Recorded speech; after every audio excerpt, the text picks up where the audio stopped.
осы бір көкейімдегі тыныштық бермейтін тағдырыма берген сынақ па, әлде өзі тілден қолдан істеген қателіктерімнен бе, қиын кезеңде бастан өткерудем дейді. Әйеліммен ажырасқаныма 3 ай өтті дейді. 2 балам бар дейді. Ұл мен қыз.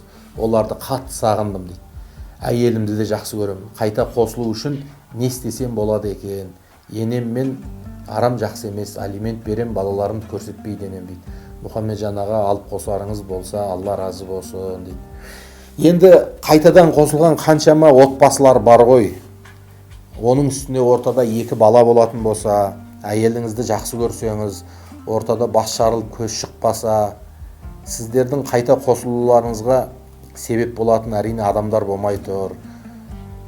Біріншіден. Екіншіден, егер әрине мен сізді ғана естіп отырмын. Мен сіздің әйеліңізді естіп отырған жоқпын.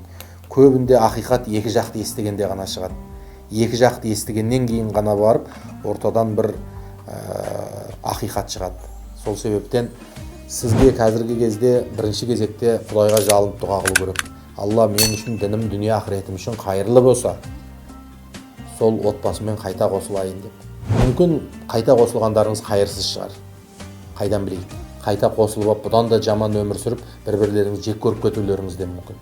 Бірақ сіз енді осынша бір уайымдап сұрақ қойып отырғаннан кейін айтарым, басында бұдан да жаман жағдайлар өтіп жатқан адамдар бар.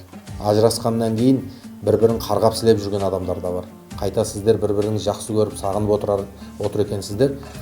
2 нәрсе айтуға болады. Бірінші, Алладан жалынып дұға қылыңыз. Екінші, сіздердің жағдайларыңызды жақсы білетін, сіздердің тағдырларыңызға ықпал ете алатын адамдарды іздеп табыңыз. Сіздің енеңізге түсіндіріп айта алатын, енеңізбен сөйлесіп, ол кісінің жүрегін сізге жұмсарта алатын адамдарды табыңыз. Адамның күні адаммен. Адам ғана адамдардың арасын бүлдіреді, адам ғана адамдардың арасын жарастырады. Яғни жақсы адамдарды, данагөй адамдарды, Құдайдан қорқатын, әділдігі бар адамдарды тауып, ортаңызды реттестіруге тырысыңыз, мүмкін шешіліп кетер. Көбінде біз әрекет етпей, уайымға бір батып, өзімізбен өзіміз жатып қаламыз. Жоқ, сіз уайымнан сыртқа шығыңыз. Сөйтіп, нақты осы мәселелерден тәжірибесі бар адамдарға шығып, әсіресе орталарыңызға себепкер болатын, жарастыруға себеп табатын адамдармен кездессеңіз, сол адамдардың себебімен жақсылыққа жетуіңіз мүмкін, иншалла.